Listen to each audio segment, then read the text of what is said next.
Hi, everyone. Welcome to our Real Talk series, Financial Planning for Success.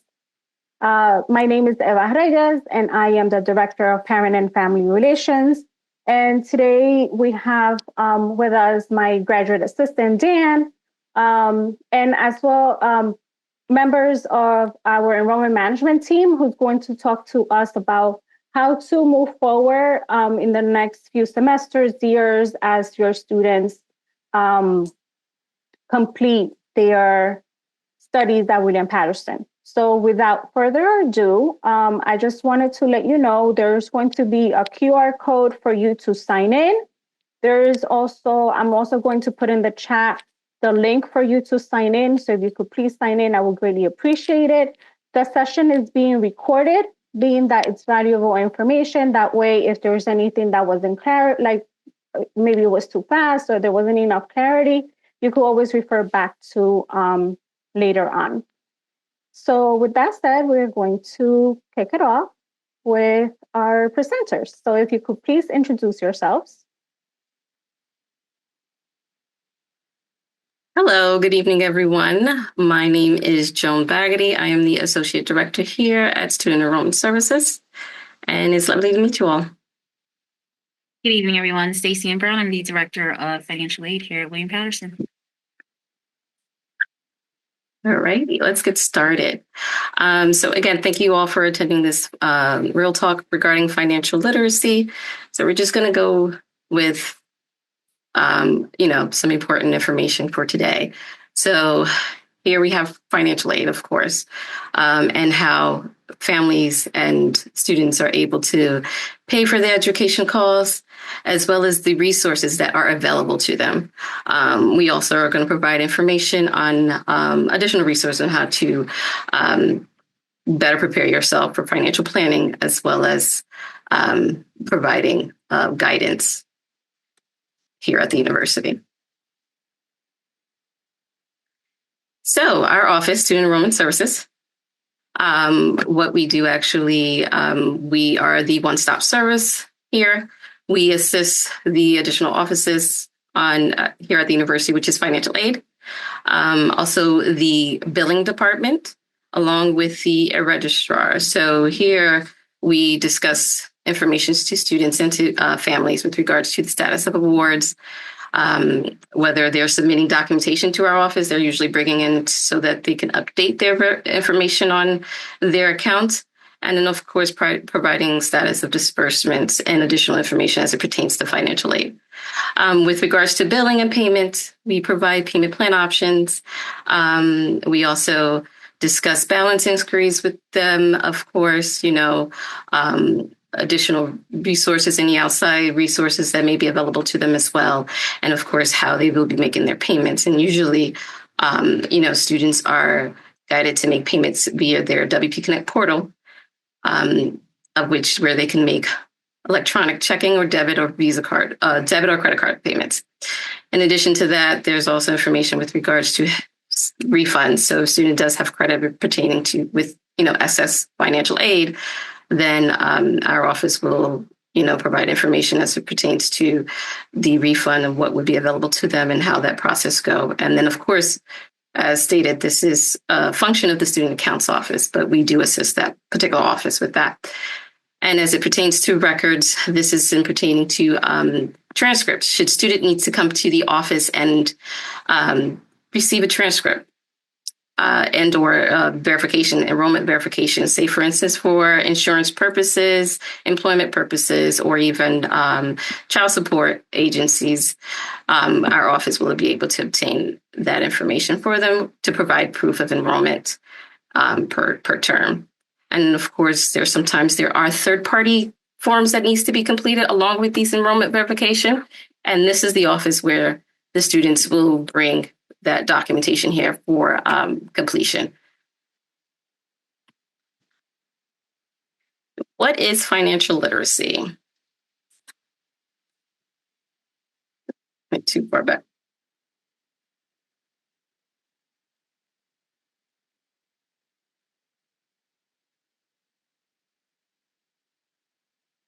Not sure if anybody could see that. My slide is messing up. Excuse me. There you go. Sorry about that. What is financial literacy? Having the knowledge and skills to be able to manage your money effectively in order to make important financial decisions. So these are pretty much just having the knowledge of being able to gather information and resources so that you're able to make sound decisions and regarding financial application and the way you budget. So that way, preparing students to obtain credit and not to fall into debt, of course. So basically overall planning for the future.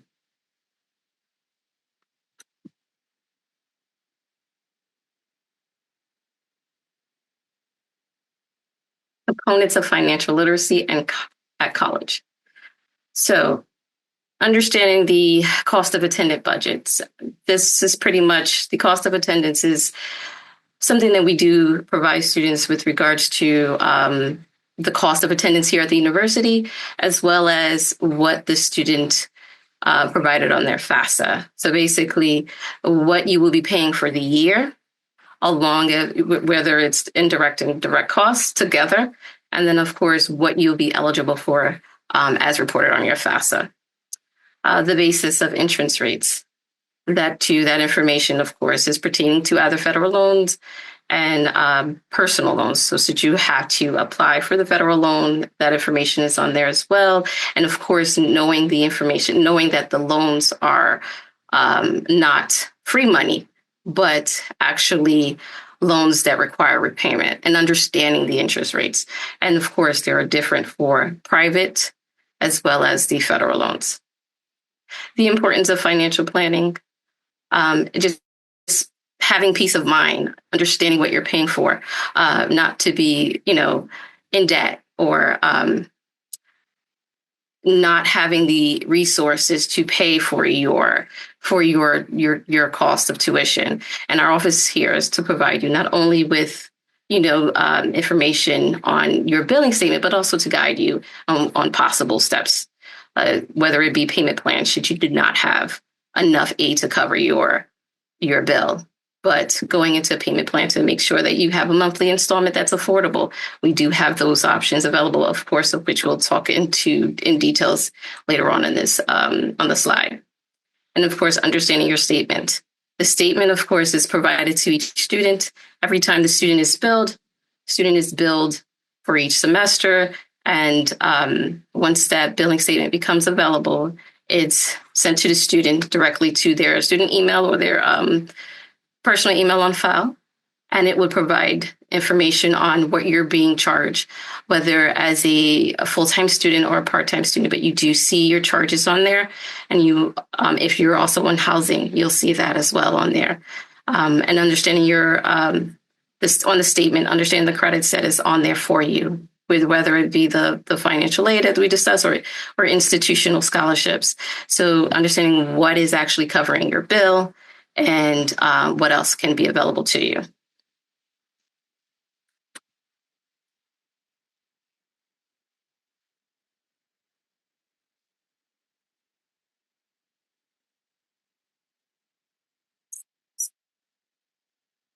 What is financial literacy in college? So basically, what are you paying for and how?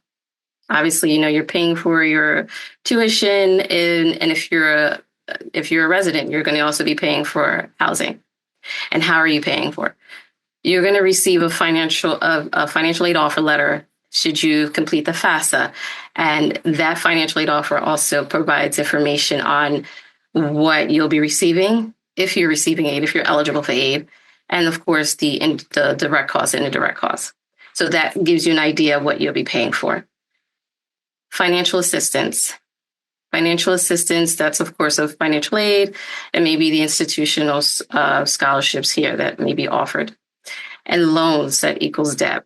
We just explained that. So if you did actually needed to take out loans, then of course you know that in the future there is a repayment. So yes, that does equal debt. So then this is something that you do. You're not only just using these loans to pay for obviously your investment in education, but you do have to report to the lender and begin the repayment process. And recognizing your support system, whether it's your community or your family members, even here, your community here at the university, to get more information and resources to help. And then, of course, understanding the importance of investment and gains with your education and what you're gaining from receiving your education here at Williams-Patterson. So what are you paying for and how? Does anyone know the difference between direct costs and indirect costs?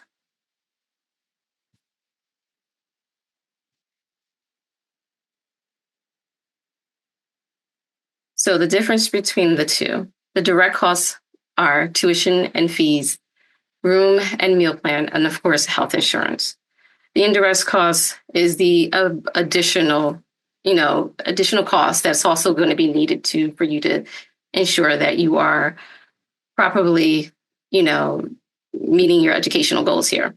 So that indirect cost here is the books and supplies, transportation, and miscellaneous.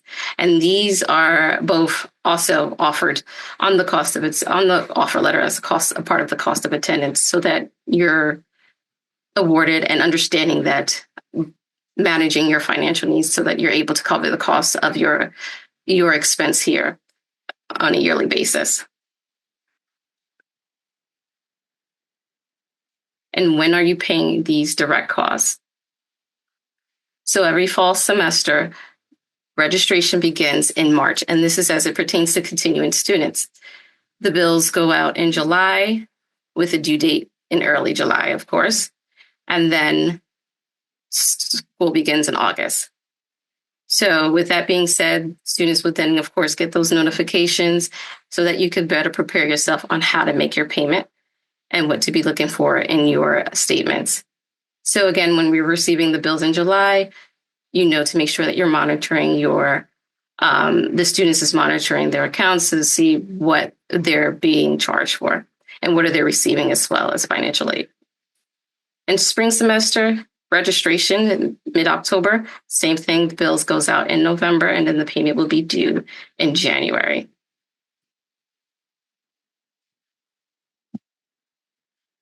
So for now, I'm going to take you over on where the students can actually review their billing statements here. And again, the notifications is sent to a student when it becomes available via their student email.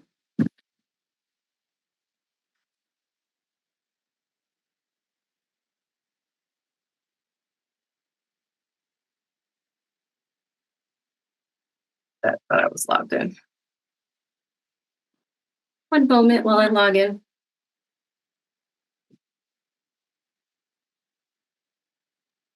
So while Joan does this, I just wanted to see how it's asking her to do an authentication.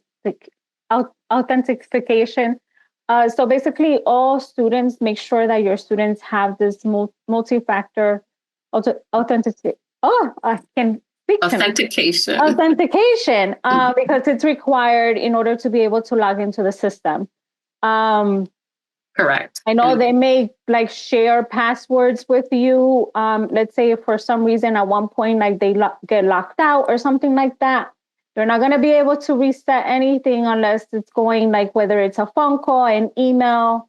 I'm not sure if it's an email or a text message, or a notification to their phone. So just be a little careful with the sharing of the passwords, because if they get locked out, then they're not going to be able to access Outlook and Blackboard and things like that. Yes, and once you're logged in, it takes you directly into the homepage. The student would obviously click on the student tab key and then navigate here to the billing and payment section. And they're going to just click here to view their balance. Here would take you directly into the billing and payment home. So this is the account information page. Obviously, I'm not a student here, so my balance is 0, but it would have this information here for you. It would have, once that student is billed, it would have the balance amount here, and then you will be able to view your latest statements in this section here. And it's important to note that clicking here would obviously take you to a PDF. You might have to download the PDF, just so you know. And Adobe, of course, is recommended to download that. I'm going to take it back to the homepage. And then this is where you would make the payment.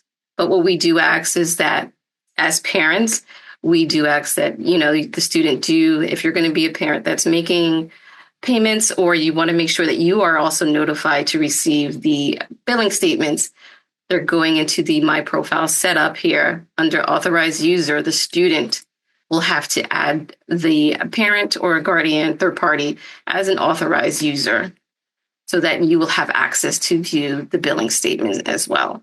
So here the student will add whomever email address here, and then of course check all that is pertaining that you would actually want to have information on.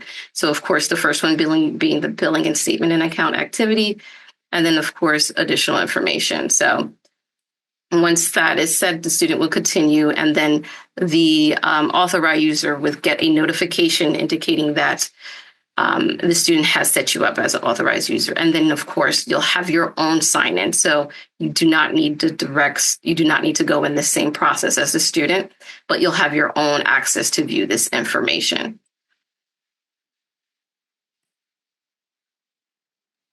Can I say something really quick about that? Sure. So the authorized user is not the same thing as FERPA. Correct. I can show FERPA if you want. Yeah. Students now that for my first year families, now that students are in college, the federal government demands us, let me put it that way. They want us to be able to protect the students' privacy. So even if you are paying their bill, which we completely understand, and we want to be able to provide you the information, but if the student hasn't given you the FERPA authorization, please ask them to do so via under the WP enrollment forms section. And then they could authorize like whatever it is that they want to give you access to, whether it's billing and payments, academic records, financial aid, disciplinary records.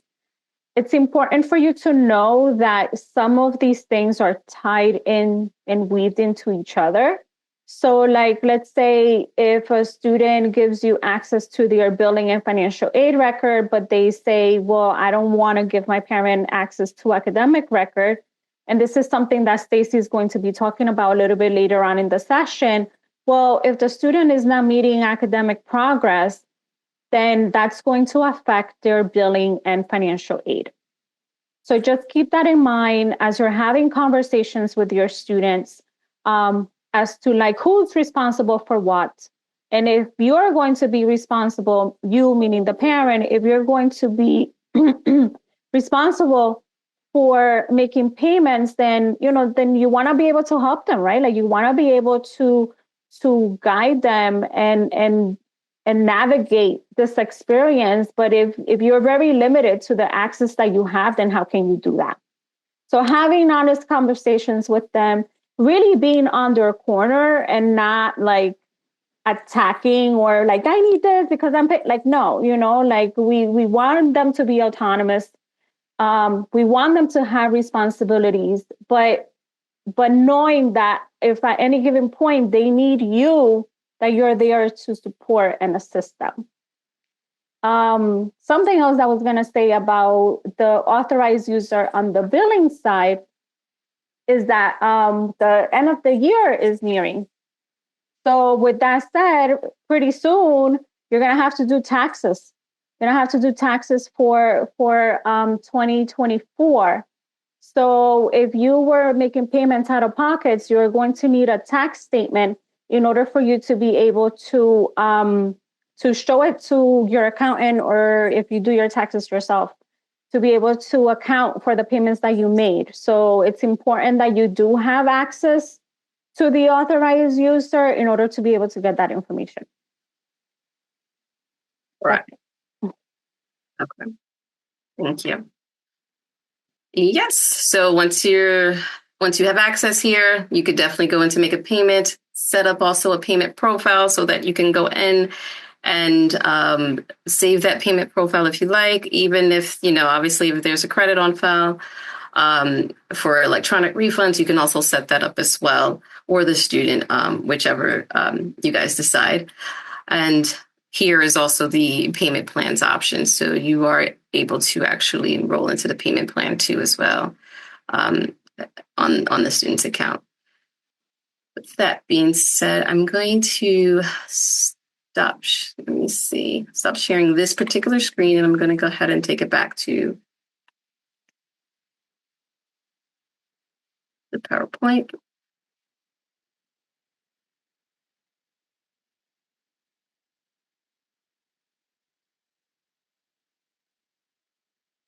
And for now, I'm actually going to turn it over to Miss Stacy Ann with regards to the financial aid.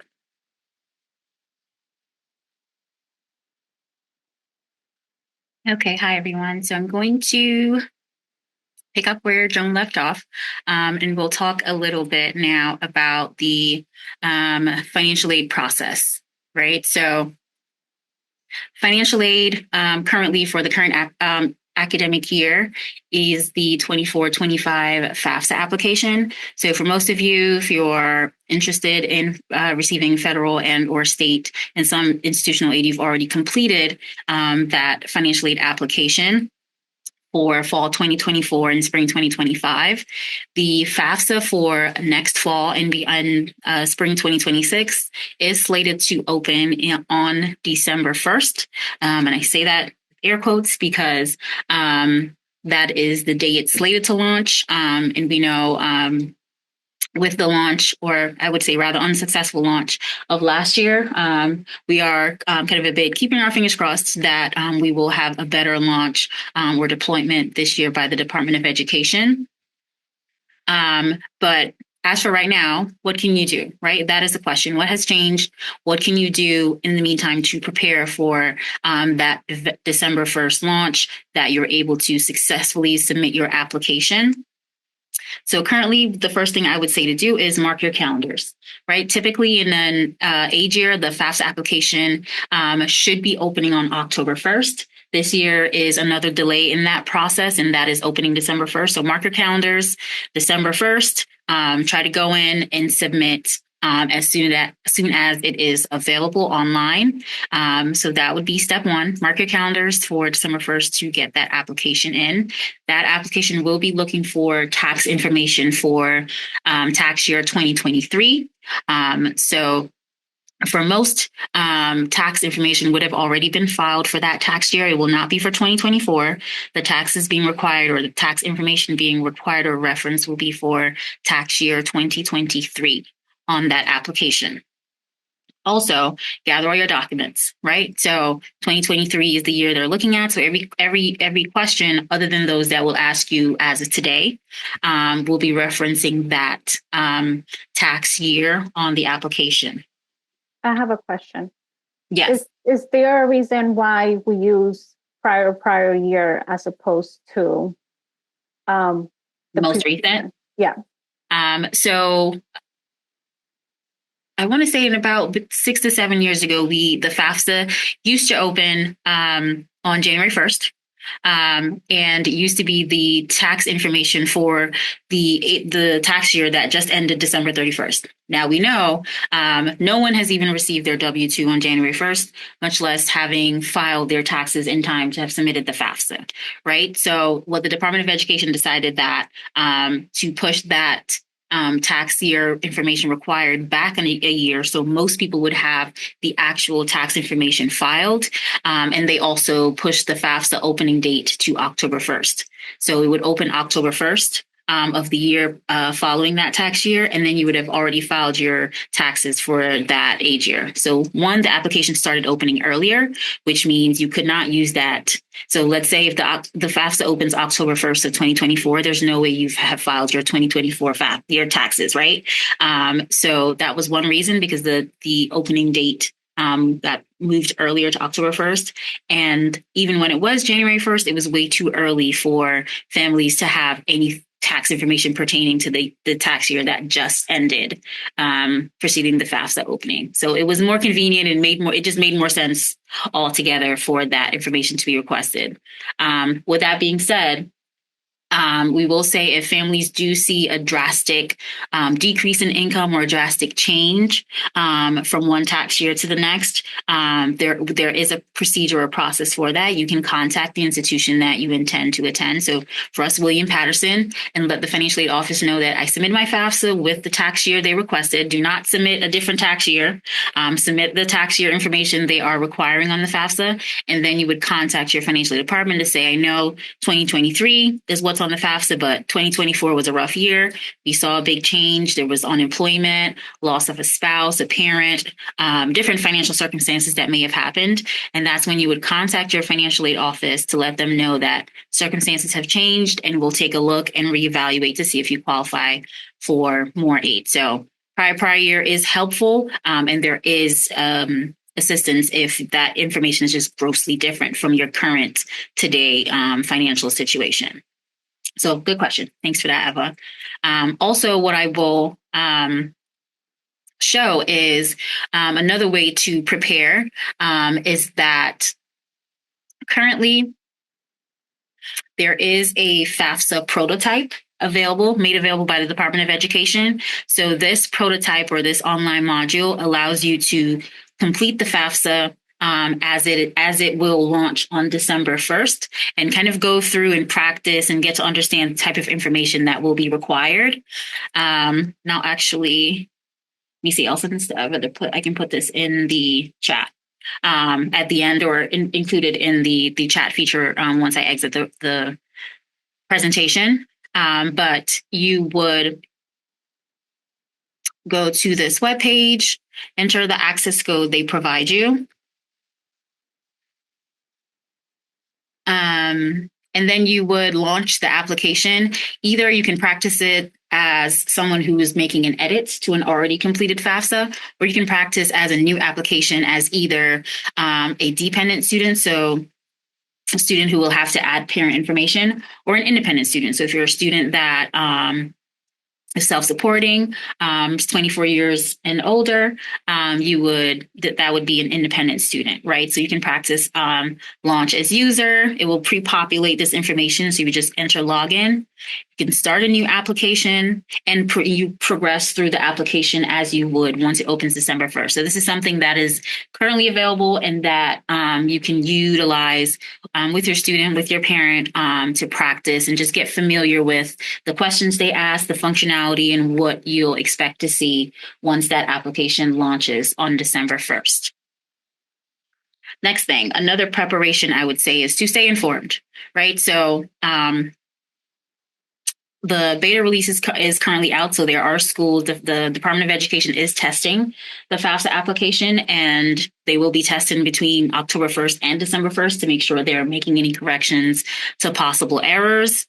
So in addition to practicing and using the prototype, you can stay informed by just subscribing to a number of different feeds. The Department of Ed has a very useful YouTube channel that has a lot of how-to videos and understanding what parents should be listed on the FAFSA, what income is required, why certain things are being requested.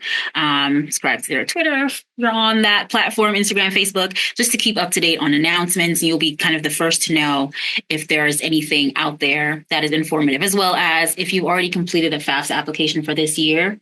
The Department of Education does send email notifications to all parents and students listed. So they'll send you nudges. Hey, the FAFSA is planning to open December 1st, a week out. They do also send reminders, as well as William Patterson will send reminders to students once the application opens, and kind of leading up to that, just to get parents and families ready to complete the application. Right? So, okay, you've submitted your FAFSA. It's December 2nd. You submitted your FAFSA, everything went through successfully. So we'll just go through a little bit of the federal aid programs, right? So what does the FAFSA, what forms of aid and what types of aid can you receive as a result of completing that FAFSA application? So firstly, federal aid programs. So those are your federal Pell Grants, which is based on need and based on the financial information that both parent and student input on the application for tax year 2023. A student may be eligible for a federal supplemental grant. Again, these are need-based grants and given to students in our highest need population.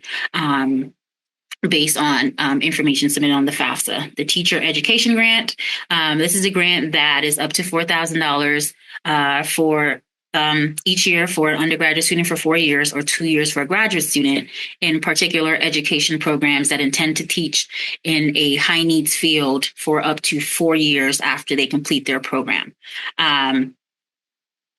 So that is another program. Iraq and Afghanistan Service Grant is also made available to families who meet that criteria. Work Study is a worker education program. So this is also a need-based program. Students are able to work on campus at their institution or some community service opportunities. And able to work and get some kind of money. It's really just pocket money or money to like help with additional expenses. It's dispersed to the student as a regular paycheck, and they get paid on a biweekly basis just to help fund any additional educational costs. And of course, there are federal loans. There are direct subsidized and unsubsidized loans. The Perkins Loan Program is phased out and no longer in existence for most schools. So that is a previous loan program that used to be offered by the federal government, as well as the PLUS loan. So direct PLUS loans are federal loans, similar to the borrowing standards of the loans that a student would be eligible for, that is available to parents. To help fund any additional costs that the FAFSA that any other aid does not cover. So, for example, if you have a student who's living on campus and student received their federal loans, their grants, and scholarships, and you still have a gap, right? Let's say you have a gap of $2,000. You're not necessarily able to fund that out of pocket right away.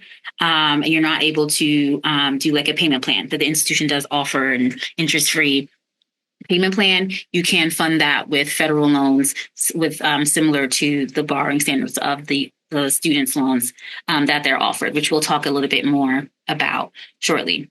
There are other sources of financial aid, such as state, college, and nonprofit organizations. We'll talk a little bit about those as well. And Can you go back to the other screen? Mm-hmm. So I know that this is really small and you can't really see it right now, but I am going to be sending the deck to everyone that attended this evening. But I just wanted to mention something about the federal work study really quick. A couple of weeks ago, Career Development hosted a federal, a student worker fair, like a job fair on campus. So the way that room was packed, it was great to see how students really want to be involved on campus, really want to be able to get experience and things like that. And the amount of representatives from offices that were there was also very, very insane. So there are jobs on campus. Just the student needs to kind of like find out first if they're eligible for work study, and they will do that through Stacy's office. I'm going to send you a recap as well of this session, and I'm going to include the information for work study. So please have your student inquire with that office and then go into Workday to see all the different jobs that are available, because there are still a lot of jobs available. Thanks, Eva. It's a good point. Okay, so before we move, we're going to move into... Oh, and talking about jobs, sorry. There is an internship and job fair tomorrow in the ballrooms from 12 to 2. So tell your students. Okay, so before I move on a little bit, there are distinction here between the federal loans offered. Does anyone know what the difference between a direct subsidized loan and a direct unsubsidized loan is? You can raise your hand or unmute, or Joan, you can't answer. Okay, so the direct subsidized and unsubsidized loans. So those are loans that an undergraduate student or a student pursuing a bachelor's first-time degree is maybe eligible for. The direct subsidized loans, so if a student receives a financial aid offer and they have offered a subsidized and an unsubsidized loan. The subsidized loan portion of that aid offer is interest free until that student graduates, right? So what that means is the federal government subsidizes the interest on that loan until six months after a student completes their undergraduate program, right? So that even though this says 6.53% for the subsidized portion, that is the interest rate will be accruing 6 months post-graduation for the subsidized portion of that loan. And so that's technically an interest-free loan 6 months post-graduation. So when a student or if a student is offered a subsidized loan, typically you want to accept as much as you need in that loan first, and then move on to other loan sources, right? Because that is a loan that is going to be, if you take 2,000, it'll be 2,000 when they graduate 4 years later. So it is the best option available and the first that should be used after you've accepted all grants and scholarship opportunities. The second to that, the unsubsidized loan, is standard and fixed and will be accruing interest at that interest rate once it is borrowed for that first semester. So that is the varying difference between both loans. Both loans are not offered to all students because the subsidized loan is need-based and is based on number of factors, including financial information input on the FAFSA versus a student's cost of attendance, which Joan spoke a little bit about earlier, meaning whether a student is commuting, living in off-campus housing, meaning an apartment, non-William Patterson, or living in a dorm. So there are a number of factors that affects the student's eligibility for that. But if your student is offered a subsidized loan, that is what you would take first, if needed, right? If needed is the biggest caveat, and then move on to other loan sources if you still have need to cover the bill for the semester. I have a question. Mm-hmm. So what would you say to someone that says, I didn't get any financial aid, but I was only offered loans? So unfortunately, that's one of the biggest mishaps or misinformation, right? So financial aid, when someone considers financial aid, they do not consider loans aid. But when we think about the word aid, right, it is assistance, right? So financial aid, loans, while it is not free money and it is money you have to repay, it is financial aid. It is financial assistance in that assists in covering the cost of a student's education, right? So unfortunately, there are students who only qualify for loans based on the information provided on the FAFSA, but student loans are a source of financial aid. May not be the best kind, but it is available. And typically all students, especially in their first year, qualify for federal loans, regardless of credit worthiness. There is no credit check and or all students qualify for federal loans. It does have a maximum, but if a student is offered nothing else, they will be offered some form of loan funding to assist them in covering their educational costs if they're not eligible for any other grants and or scholarships. There are other loans on here. So if a student decides to progress to graduate studies, so they decide to get their master's, go on even further and get a PhD, there are federal loans at that level, which are only unsubsidized loans, which has a higher interest rate. And then the direct plus loans, which we spoke about for parents and or graduate students. So the plus loans is that federal loan that the parent could then borrow to cover any additional costs. So if the student has accepted their subsidized and unsubsidized loan, they have all their grants and scholarships they could possibly get on their account, they still have a gap in what you need to pay for your bill. This is where the Parent Plus loan would come in and could help to subsidize that out-of-pocket cost. That interest rate is 9% for this year. That is a fixed rate, but it does change every year depending on the federal government and the federal bond note. So that could change next year. It could go up, it could go down, but it is fixed at the loan you borrow, for example, this year would be fixed at that interest rate. But it is an option and is available. There are also private. Sorry. Yes. Can we go back? Because I have another question. Mm-hmm. So what happens if, you know, my son maximizes for all the aid that he gets, right? And then, but it's still not enough. And I decide to apply for the Parent Plus loan, but my credit is not great because you have, when you apply, they run your credit and all that, right? But my credit is not great and I get denied for the Plus loan. What happens then?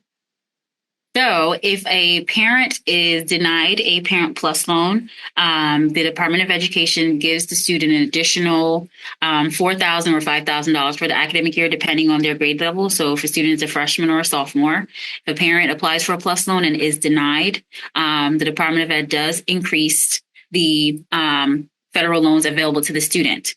So that application, with that credit application, will be denied for the parent, but the federal government would give the student an increased amount in their loans because they do know that the parent did try to assist, was not able to secure a loan, and so they offer the student additional $4,000 or $5,000 depending on where they are academically in their academic career, freshman or first year, second year, third year, or fourth year, to help subsidize those costs. So the Parent Plus loan is kind of the first kind of step or place to go if you are looking to acquire additional funds. If you feel as though you may not be approved, it's one of those things where you can apply. If you don't get approved, then the student does get additional funding. If you do get approved, then you get the additional funds to assist.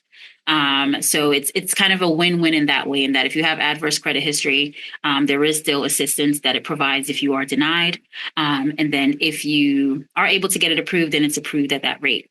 The one downside in that, I will talk about a little bit now with the private loans, is that this is a fixed interest rate, right? So whether you have a 900 credit score, if it exists, right, or your credit is 500, that is the interest rate that you will get, right? There is no better rate for someone with better credit worthiness. That's a fixed rate for all borrowers. So that is where invariably, if a parent knows that, okay, I don't have any adverse credit history issues, right? I know I'll be approved. That is where you compare your options between the federal Parent Plus loan and a private loan, right? So these are private educational loans offered by your Navient, not Navient, by your Wells Fargo, Discover Student Loans, and various other lenders that are credit-based, variable interest rates, and it is based on credit worthiness, right? So if you look at some of these rates, you can get fixed rates as low as 3.79% with an Ascent, or like a 4.24 with custom choice lenders, whereas you're going to get that 9% with the Parent Plus loan irregardless, right? So that is kind of the toss-up between whether you go with a Parent Plus loan or a private loan if you don't have an issue worrying about adverse credit history. Federal Parent Plus loans, on the other side, though, does have better repayment terms, right? So a Parent Plus loan would offer you deferment. So you can defer payment on that loan until the student graduates, right? It is still accruing at that 9% interest, but if it's something you can't pay right now, you do have the option to defer that until the student graduates. Some private loans does also offer that, right? So that's where you would do the research and compare both, as well as federal loans have things like loan forgiveness. If a parent is permanently disabled, there are forgiveness options with federal loans that are not present with private loans. So these are the things that you have to consider. Kind of what weighs more. So higher interest rate, right? If you might could get a 3.79 on a private loan, but there might be better repayment terms with a Parent Plus loan, and long-term forgiveness options. Or if the family comes into, you're on a fixed income later in life, and you just need to get relief on those payments. So those are the kind of things you weigh in choosing between both options if you're not struggling with credit worthiness. And I want to stress, this is why it's important to have the knowledge of financial literacy, because then, and empower your student to gain this knowledge as well. Because then in the long run, they're going to be able to make sound financial decisions are going to affect them in the long run, right? When you look at education as an investment, so what is your ROI? What's your return on investment, right? Like you want to make sure that whatever you're putting into it later on in a few years, you're going to get it back. But if you're not making good financial decisions and you get yourself deep in a hole where you have this enormous loan that you're probably not going to be able to pay, then that's why, like, we tell students, like, if you're going to get a refund, where is that refund coming from? That refund coming from a loan? If it is, why are you borrowing more than you need to? Right? Or why are you going on vacation? Why are you buying, why are you going spring break? Why are you buying this? Why are you buying that? So we have to empower our students so that they know that their choices, their decisions are going to affect them in a while. So I hope that, we still have a little bit more to cover. I hope that so far you're garnering like all these tools and resources that we're providing to you so that in turn you're able to feed them to your children, so that they know that what they're investing on now is definitely going to affect them later on. Right. So that moves us out of the federal and or private and the loan segment. So we'll talk a little bit about New Jersey state aid programs. So for parents and students who are New Jersey residents, once you complete the FAFSA application and you indicate on the FAFSA that you are a New Jersey state resident, the Department of Education sends a copy of your FAFSA to the state of New Jersey. And so the state of New Jersey uses that application to also determine if the student qualifies for any state grant or scholarship programs, right? So that's not something, it's not an additional application you need to do. It's automatic. You submit your FAFSA, you indicate on there that you're a New Jersey resident, both parent and student. You submit that application and the federal government sends a copy of that to your state of residence, right? So state of New Jersey. So the state of New Jersey has grant aid programs similar to the federal programs. So the New Jersey Tuition Aid Grant, which is the largest of the programs, and it's used by 1/3 of full-time undergraduate students in the state of New Jersey. The Saving for College, which are parents, families with the 529 college savings plan that they can use with that has tax benefits and that can be used to go towards paying the cost of tuition. The New Jersey STARS program. And that provides college access for students who went to a 2-year community college and is now continuing to a 4-year university, which would be William Patterson. Right. The state of New Jersey also has what is called the Garden State Guarantee. Right.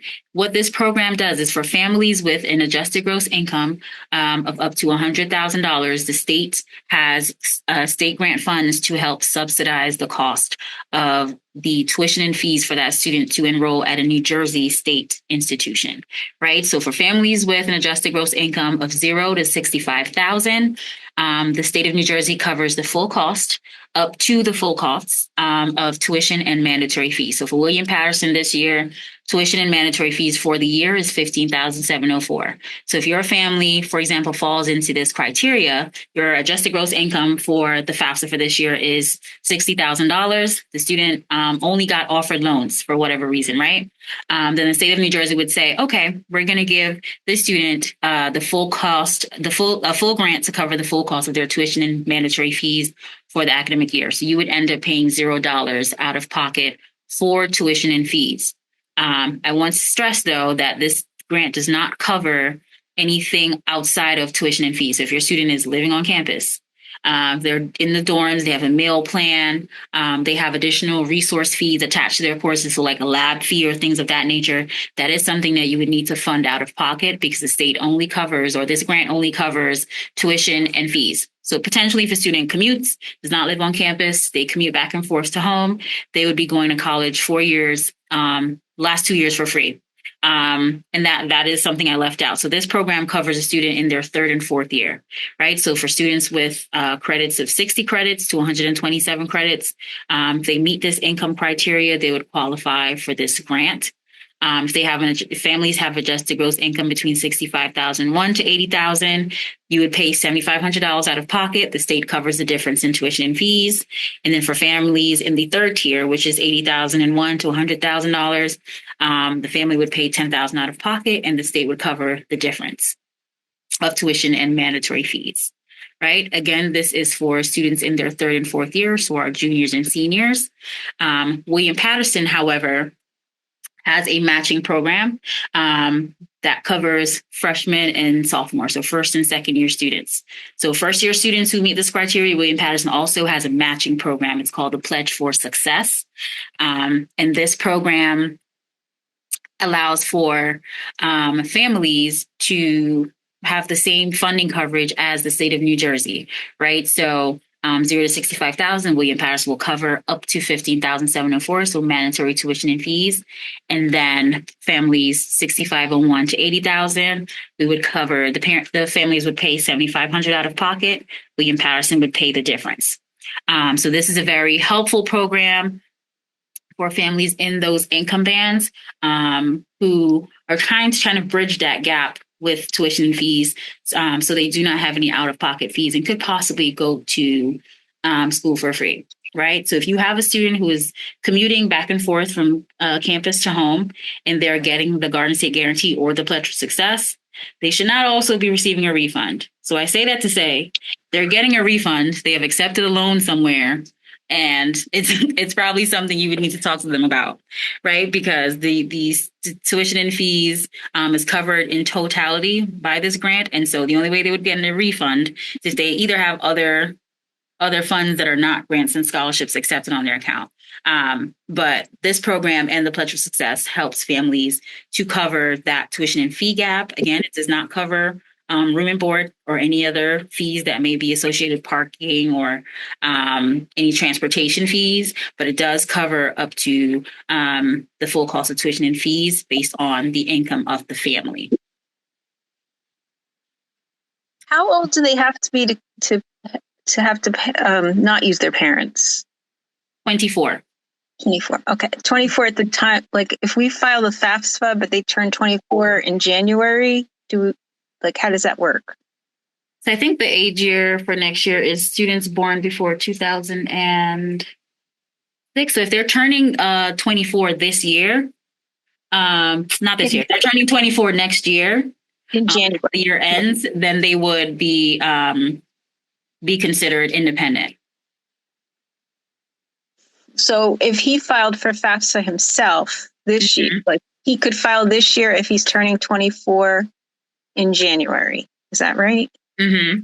Okay, thanks. Yep. So it would not require parent information, and then everything would be based on his information. Okay. Mm-hmm. Okay, so what we do want to observe is that though the FAFSA is open December 1st, the state of New Jersey does have an application deadline. So we want to make sure we're getting those FAFSA applications in by April 15th of every year. That deadline may fluctuate based on what's happening with the FAFSA and different variables, but that's the earliest, right? So at the latest, you want to make sure you're getting that application in every year, April 15th, to make sure you're maximizing on scholarships, state grants, federal aid, all the things, right? So you want to get that FAFSA in as soon as possible, December 1st, but if you must, April 15 is the absolute date that you want to make sure that that is submitted and everything is done with. So you ensure you're not missing out on any funding that might be available, right? Because a lot of funding is need-based, first come, first serve, and you want to make sure to be the most eligible, you're doing the application as soon as possible once it is open. For our students, first-year students, so students who are starting as first years fall 2025, that application deadline would be September 15th. This year was September 15th for our fall 24 students. And for students starting fall 25 would be September 15th. But for a continuing student, a student who has already been enrolled in college, April 15th is the day you want to shoot for. So state aid requirements, again, it's just that a student attended a New Jersey high school, has demonstrated financial need, and that is based on that FAFSA application.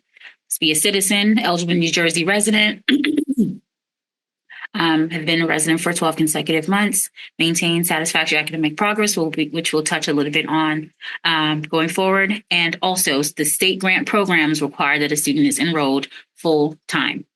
So it does not pay for part-time program of study. So the Garden State Guarantee, the Pledge for Success, a student must be enrolled full-time, which is a minimum of 12 credits in order to be eligible for any of these grants and any payment from these programs. So that's another way to maximize, also maximizing that they're graduating as close to 4 years as possible, is being enrolled full time so that they're eligible for the most money and they're maximizing their funding, right? If they can. Understand a student might need to be part-time for whatever reason, but minimum of 12 credits. We suggest 15 credits because it's 120 credits in 4 years, 30 credits each year. So satisfactory academic progress, we'll touch on this because it's a very important component of a student maintaining financial aid eligibility throughout their academic career.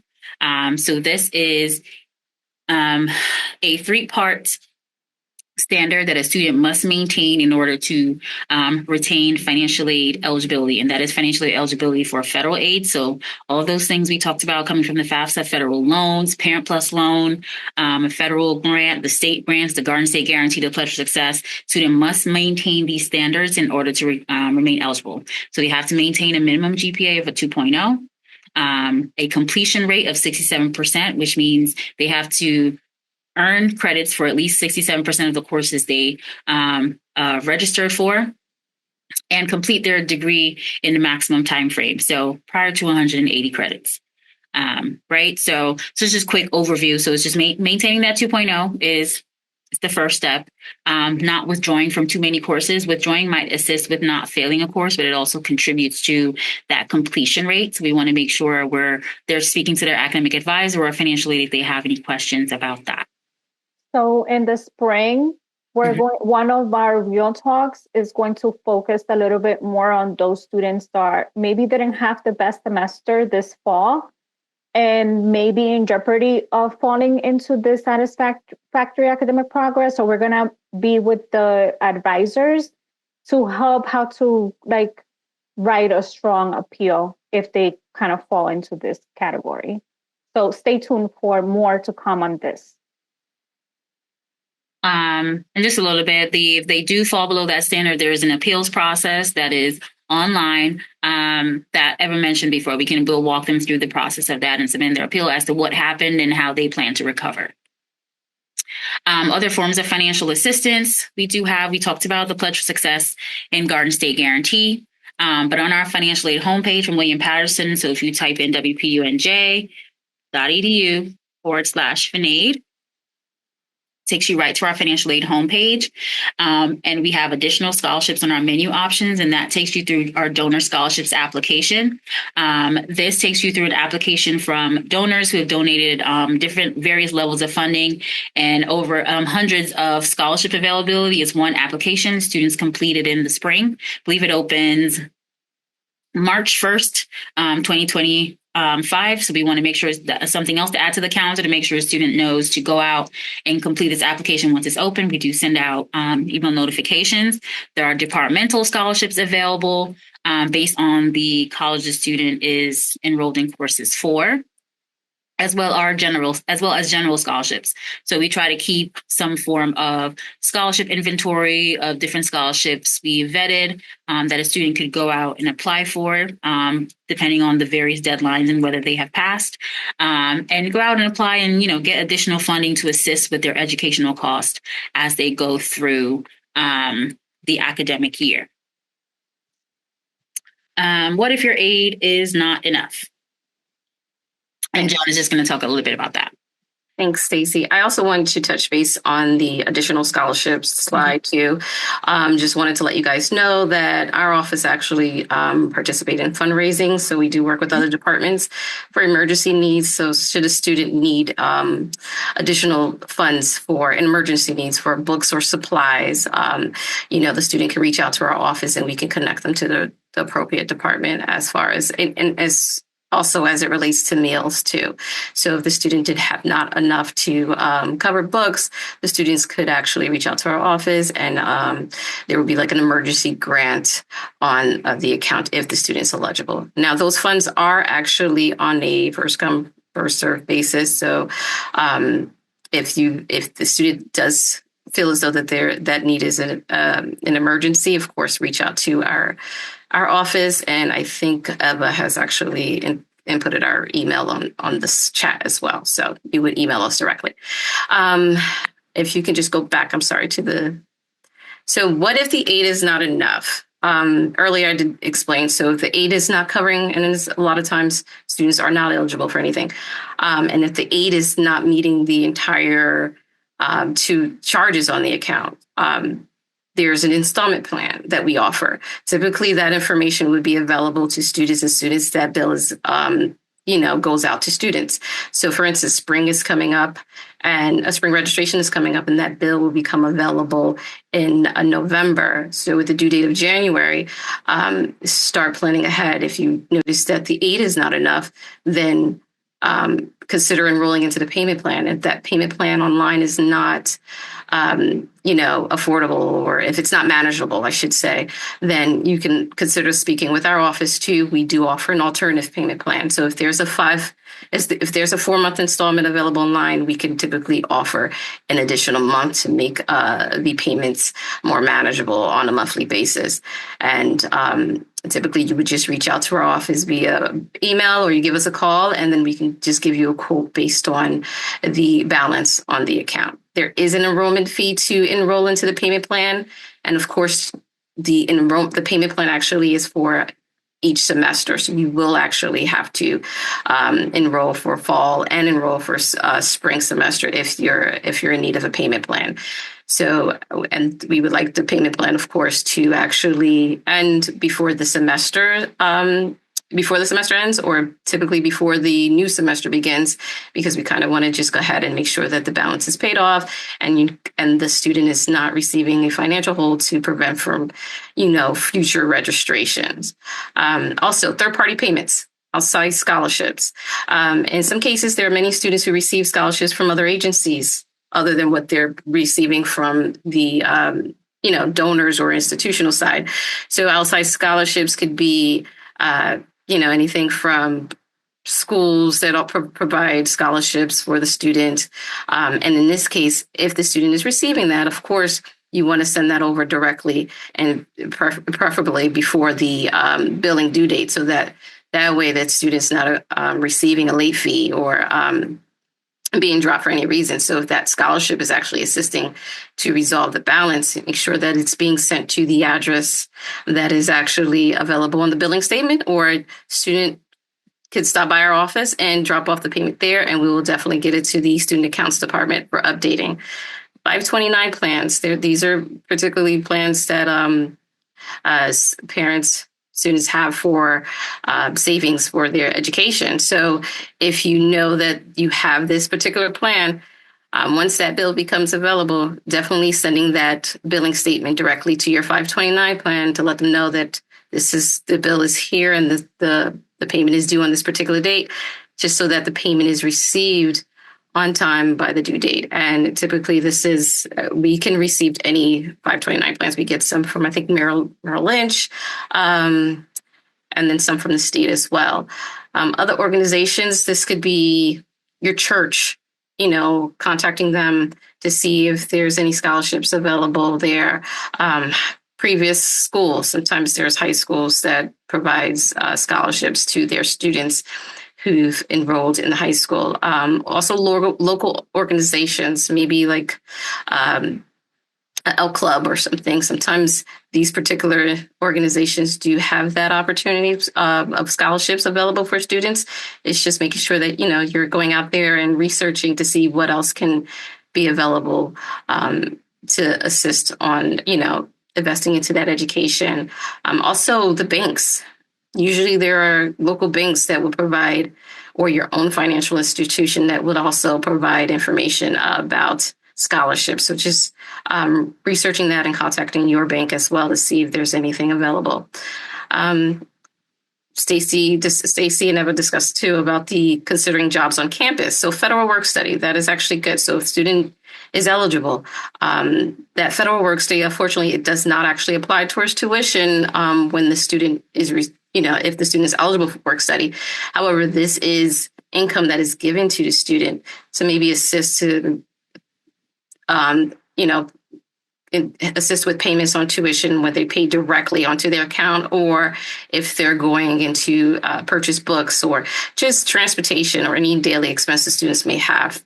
And just so you know, that Federal Work Study 2 actually is very helpful in a sense, because if you're working here at the college, either a student assistant, you're working here at the college, this is, it's more manageable for a student to work here as part-time. That way we work around the student's schedule. So if the student was eligible and they were working, we typically work around their schedule, and then they would be working in departments at the various hours needed.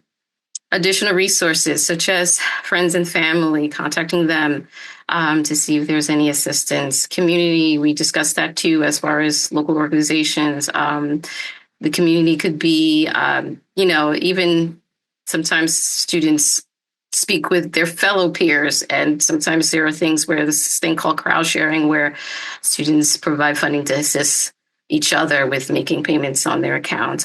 Talking to the social worker here on campus, whether it's housing security or, emergency needs, as I just discussed before, with regards to purchasing of books or meals. The social worker here on campus is available for that.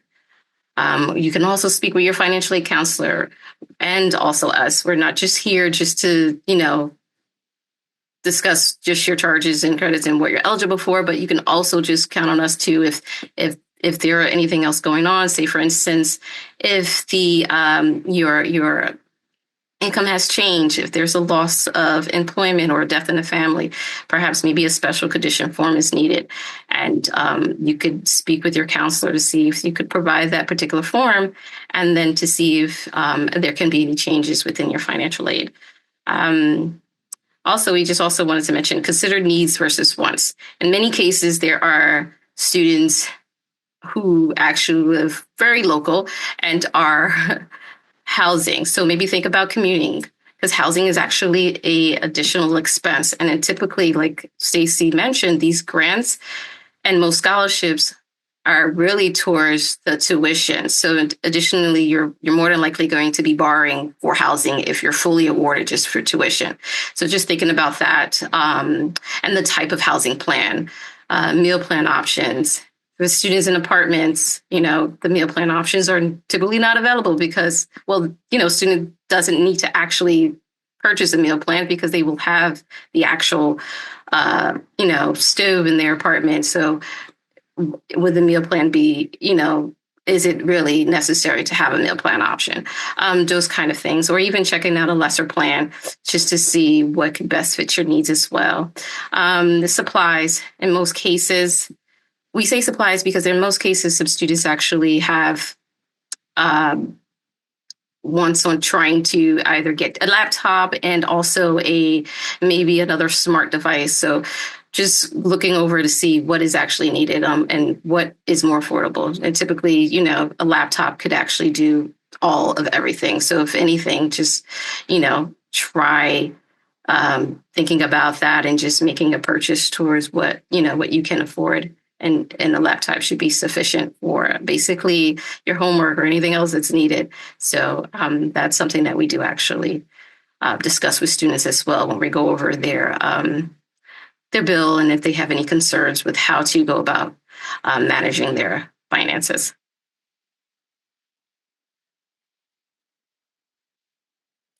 Investment and gains. So yes, education equals investment into your future. Study shows that, of course, obviously, if you're receiving a degree, you're going to bring in more money later on. Maybe not right away, but eventually that degree is going to pay for it. You just have to wait for it. Graduation, we always say, don't take long. So you only need 120 credits to graduate. So in the 4 years that the student is enrolled, try taking 15 credits per semester. Each semester, 15 credits, 30 credits a year. The next year will put you at, your sophomore level if you're basically earning 30 credits your first freshman year. The longer you stay in school, the more it will become. And this is true. And we try to stress that out at all times. Tuition. there is a flat rate for 12 to 19 credits. Yes, 12 credit place you at full-time status, but taking that additional 15, the rate is the same. It's not changing, only if you're above the 19 credits. So if you're staying at 15, you're basically spending the same amount as 12. So just encouraging students to take the credits that is needed and, just to not delay to receive their education, because as it can become expensive in the long run. Meeting deadlines, financial aid. Stacy provided the slides. You see the deadlines. Definitely meet that, because if you're a continuing student and you didn't submit your FAFSA at the appropriate time, and of course, if you didn't, then if you were eligible for NJ tag, you would not receive it because you missed the deadline. However, you'd be eligible for the next semester, but then you're coming out of your pocket or even taking out loans or additional loans to help pay for that fall semester because you've missed the deadline. And of course, registration. Do not delay on that as well. The registration is available. The calendar is up on the registrar's website. So you want to make sure that the registration process, the students registering to not first accrue a late fee of that $150 during the late registration window, but also making sure that they're taking their classes that they need before it becomes unavailable. Internships and being involved on campus.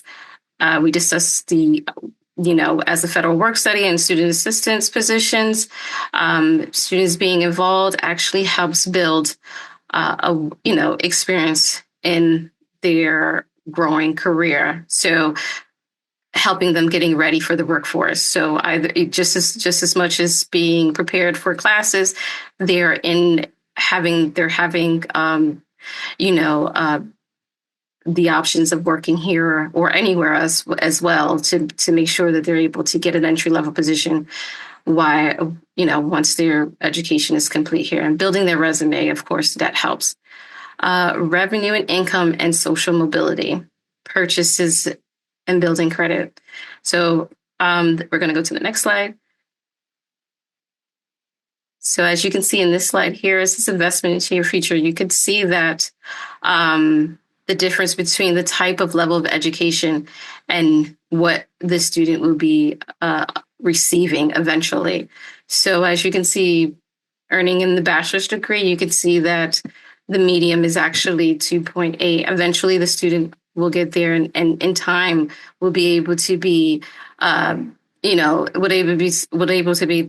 able to afford purchasing a home or a vehicle, and also maintaining a good credit history as well. So the importance of actually earning their degree, especially here at William Patterson, is very optimistic here. So we encourage that the students do actually complete their 4-year degree at the time. Key takeaways. So proper planning, making sure that you're meeting deadlines, making sure that when you're receiving your billing statement that you're going over also with the students, is making sure that financial aid is in place. If the financial aid is not available for you, but making sure that there's a payment plan in place. Speaking with the offices before the payment due dates, if anything, if you need additional time or additional installments, gathering resources, contacting us before the payment due date or even after. We're still here. It doesn't matter. Just letting us know that you are in need of financial assistance, and so that we can review and go over anything necessary. And of course, we went over the needs versus the wants. That's, again, with the commuting and housing situation, meal plans. What is something that you are thinking is necessary, and what is more important to you as far as what is a want, and not being able to afford that. And of course, investing in your future. So education. And I think that concludes our presentation. Yeah. I know that we are running out of time, but does anyone have any questions? I will open up the floor for a couple of minutes.